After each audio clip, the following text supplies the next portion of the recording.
প্রিয় ষষ্ঠ শ্রেণীর শিক্ষার্থীরা, শুভেচ্ছা নিও। আজকে আমি তোমাদের 2025 সালের বিজ্ঞান বিষয়ের নতুন বই থেকে দ্বিতীয় অধ্যায় জীব জগৎ, এখান থেকে বিভিন্ন কাজ ও সম্ভাব্য প্রশ্নের সমাধান করে দেব। প্রথমে তোমাদের বলবো, যারা আমার চ্যানেলটি সাবস্ক্রাইব করো নাই তারা আমার চ্যানেলটি সাবস্ক্রাইব করবে এবং আমার সাথে থাকবে।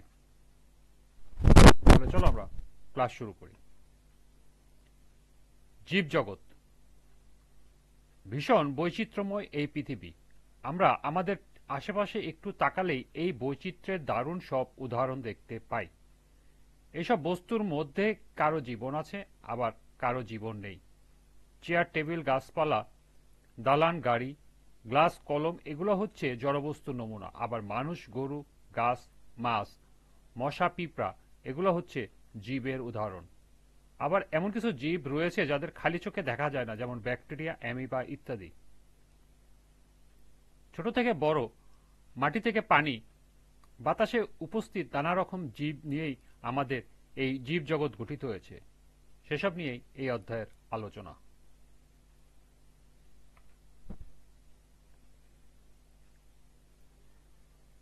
পার্ট 1, জীব কি? যাদের জীবন আছে তাদেরকে বলা হয় জীব, যেমন গাছপালা, গরু, মাছ, পোকামাকড়, ব্যাঙের ছাতা, ব্যাকটেরিয়া ইত্যাদি। কিন্তু এবার যদি প্রশ্ন করা হয় জীবন কাকে বলে, এই প্রশ্নের উত্তর এক কথায় দেওয়া সম্ভব নয়। জীবনকে সংজ্ঞায়িত করতে হলে জীবের বেশ কিছু বৈশিষ্ট্যের কথা বলতে হয়, আর যাদের মধ্যে এই বৈশিষ্ট্য দেখা দেয় তাদেরকে জীব হিসাবে অভিহিত করা হয়। একটি জীব যে সকল বৈশিষ্ট্য প্রদর্শন করে তা নিম্নে আলোচনা করা হলো। পার্ট 2, জীবের প্রধান বৈশিষ্ট্য সমূহ। এটি একটি গুরুত্বপূর্ণ প্রশ্ন হতে পারে, অর্থাৎ তোমাদের প্রশ্ন থাকতে পারে যে জীবের প্রধান বৈশিষ্ট্য সমূহ উল্লেখ করো। তখন তোমরা এখান থেকে 6টি বৈশিষ্ট্য দেওয়া আছে, 6টি বৈশিষ্ট্য তোমাদেরকে লিখতে হবে। 1, পুষ্টি লাভ। জীবে টিকে থাকার জন্য পুষ্টি লাভ করে, খাদ্য থেকে এরা পুষ্টি লাভ করে। কোনো কোনো জীব নিজেই খাদ্য তৈরি করে, এরা স্বভোজী। আবার পরভোজী জীব অন্য জীব ভক্ষণ করে পুষ্টি লাভ করে। 2 নম্বর আছে বৃদ্ধি ও বিকাশ। জীবের বৃদ্ধি ঘটে। প্রতিটি জীব কোষ নামক গাঠনিক একক দিয়ে গঠিত। সময়ের সাথে জৈবিক প্রক্রিয়ায় জীবদেহের কোষের সংখ্যা বৃদ্ধির মাধ্যমে জীবের বৃদ্ধি ঘটে ও পরিপূর্ণ জীব হিসাবে বিকাশ লাভ করে। 3, শক্তির রূপান্তর। জীব তার দেহে শক্তির রূপান্তর ঘটায়, যেমন প্রাণীদেহে উৎপন্ন শক্তি তার দেহের বিভিন্ন কাজে ব্যবহার করে। 4, প্রজনন। জীবের প্রজনন ঘটে। এই প্রক্রিয়ায় জীবের বংশবিস্তার হয়।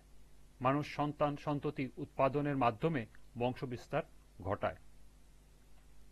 5, পরিবেশের প্রতি প্রতিক্রিয়া। জীব বাহ্যিক পরিবেশের পরিবর্তনের প্রতি প্রতিক্রিয়া প্রদান করে। আমাদের দেহে মশা বসলে আমরা তা মারার জন্য উদ্গ্রীব হই।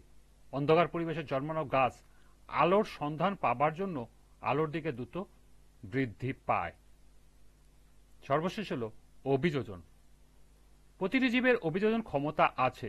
পরিবেশের পরিবর্তনে টিকে থাকার জন্য জীব হাজার বছরের ব্যবধানে অভিযোজন ক্ষমতা লাভ করে। যেমন মরুভূমিতে জন্মানো অধিকাংশ গাছের পাতা চ্যাপ্টা ও কাঁটাযুক্ত হয়। উদ্ভিদের এই বৈশিষ্ট্যগুলো এদের পানি সাশ্রয়ে সাহায্য করে। দীর্ঘ অভিযোজনের ফলে উদ্ভিদে এই বৈশিষ্ট্যগুলো সংযোজিত হয়েছে। উপরিল্লিখিত এই বৈশিষ্ট্যগুলো সকল জীবে দেখা যায়। পক্ষান্তরে জড়বস্তু এই বৈশিষ্ট্যগুলো দেখা যায় না। এরপরে 13 পৃষ্ঠায় প্রথমে দেখো একটি কাজ দেওয়া আছে, দলগত কাজ। তোমার পরিবেশ থেকে একটি উদ্ভিদ সংগ্রহ করো। এর মধ্যে জীবের কি কি বৈশিষ্ট্য আছে তা পোস্টারে কাগজে লেখো এবং বোর্ডে প্রদর্শন করো। তো চলো এখন আমরা এর সমাধান দেখে নিই। এর সমাধান হবে, আমার পরিবেশ থেকে একটি আম গাছ সংগ্রহ করে এর বৈশিষ্ট্য নিম্নের পোস্টারে উপস্থাপন করা হলো। আম গাছের বৈশিষ্ট্য: প্রথমে আছে সালোক সংশ্লেষণের মাধ্যমে নিজেই নিজের খাদ্য তৈরি করে পুষ্টি লাভ করে। এরপর আছে সময়ের সাথে দেহে কোষের সংখ্যা বৃদ্ধির মাধ্যমে গাছের বৃদ্ধি ঘটে। এরপর আছে দেহে উৎপন্ন শক্তি রূপান্তর ঘটিয়ে তার দেহের বিভিন্ন কাজে ব্যবহার করে। ফল ও বীজের মাধ্যমে প্রজনন ঘটে এবং বংশবিস্তার হয়। আলোর দিকে দ্রুত বৃদ্ধি পেয়ে পরিবেশের প্রতি প্রতিক্রিয়া প্রদান করে এবং সর্বশেষ বৈশিষ্ট্য হল পরিবেশের পরিবর্তনে টিকে থাকার জন্য অভিযোজন ক্ষমতা লাভ করে। এই হলো 13 পৃষ্ঠার কাজের সমাধান।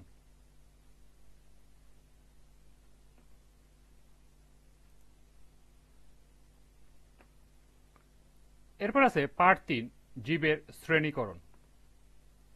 বিজ্ঞানীদের মতে পৃথিবীতে প্রায় 87 লক্ষ ভিন্ন ভিন্ন জীব রয়েছে। বৈচিত্র্যময় এই জীবকুলকে সহজভাবে জানার জন্য বিজ্ঞানীগণ পৃথিবীর সমস্ত জীবকে তাদের বৈশিষ্ট্যের উপর ভিত্তি করে শ্রেণীবদ্ধকরণের চেষ্টা করেছেন। 1969 খ্রিস্টাব্দে বিজ্ঞানী হুটকেয়ার পঞ্চরাজ্য শ্রেণীবিন্যাসের প্রবর্তন করেন। 1974 খ্রিস্টাব্দে বিজ্ঞানী ম্যাগেউলিস উক্ত শ্রেণীবিন্যাসকে পুনর্বিন্যাস করে জীবজগতের আধুনিক শ্রেণীবিন্যাসের প্রবর্তন করেন। শ্রেণীবিন্যাসটি নিম্নরূপ। এখানে একটি শ্রেণীবিন্যাস দেওয়া আছে, দেখো। জীব জগৎকে প্রথমে দুই ভাগে ভাগ করছে, আদিকোষী জীব, প্রকৃতকোষী জীব। আদিকোষী জীবের রাজ্য হলো একটি এবং প্রকৃতকোষী জীবের রাজ্য হলো এই 4টি। এখানে আদিকোষী জীব এবং প্রকৃতকোষী জীবের যে রাজ্যগুলো তা ব্যাখ্যা করা আছে। যেমন আছে রাজ্য 1 মনেরা। এ রাজ্যে অধীনস্থ জীবের বৈশিষ্ট্যগুলো হলো জীবটি এককোষী এবং এর কোষে সুগঠিত নিউক্লিয়াস থাকে না। এরা খুব দ্রুত এবং অণুবীক্ষণ যন্ত্র ছাড়া এদের দেখা যায় না। উদাহরণ ব্যাকটেরিয়া, সায়ানোব্যাকটেরিয়া, স্পাইরোগাইরা ইত্যাদি। এখান থেকে তোমাদেরকে আদিকোষী জীব এবং প্রকৃত কোষী জীব এই দুটি সংজ্ঞা পড়ে নিতে হবে। তো চলো এখন আমরা এই দুটি সংজ্ঞা দেখে নিই, কারণ বইতে এই দুটি সম্পর্কে তেমন বিস্তারিত কিছু দেওয়া নেই। আদিকোষী জীব কি? আদিকোষী জীব বলতে সুগঠিত নিউক্লিয়াসবিহীন কোষকে বোঝায়। এদের নিউক্লিয়াসে ক্রোমাটিন দানা থাকে। এতে সাধারণত রাইবোজোম ছাড়া অন্য কোনো কোষীয় অঙ্গাণু থাকে না। কোষ বিভাজনে অ্যামাইটোসিস পদ্ধতিতে ঘটে। যেসব অণুজীবে কোষের কেন্দ্রিকা সুগঠিত নয় তারাই এ রাজ্যের সদস্য। সুগঠিত কেন্দ্রিকা না থাকায় এদের কোষকে আদিকোষ বলা হয়, যথা ব্যাকটেরিয়া। প্রকৃতকোষী জীব কি? প্রকৃতকোষী জীব বলতে সেই সমস্ত জীবকে বোঝানো হয় যাদের কোষে নিউক্লিয়াস ও অন্যান্য অঙ্গাণু জৈব পদার্থ দ্বারা আবৃত থাকে। সুকেন্দ্রিক কোষগুলো প্রাককেন্দ্রিক কোষগুলোর তুলনায় অনেকটা বড় হয়। এদের কোষ বিভাজন মাইটোসিস পদ্ধতিতে হয়। ছত্রাক, শৈবাল ও প্রোটোজোয়া এই ধরনের অণুজীব।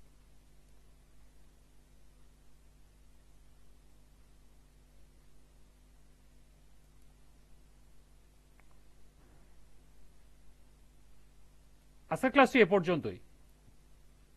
পরবর্তী ক্লাসে 14 পৃষ্ঠা থেকে সমাধান করে দেব। সবাইকে আবারও বলছি, যারা আমার চ্যানেলটি সাবস্ক্রাইব করো নাই তারা আমার চ্যানেলটি সাবস্ক্রাইব করবে এবং আমার সাথে থাকবে। সবাইকে পরবর্তী ক্লাস দেখার